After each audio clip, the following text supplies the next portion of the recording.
number 104 कैदी number 104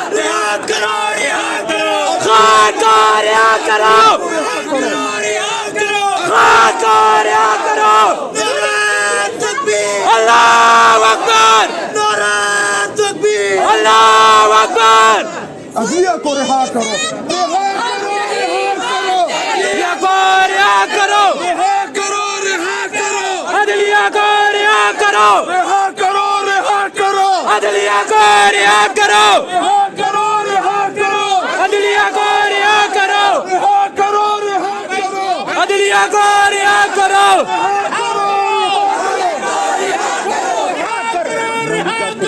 अदलिया को रिहा करो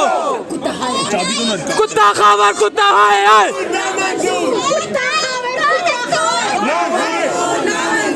खावर तेरे लानत थे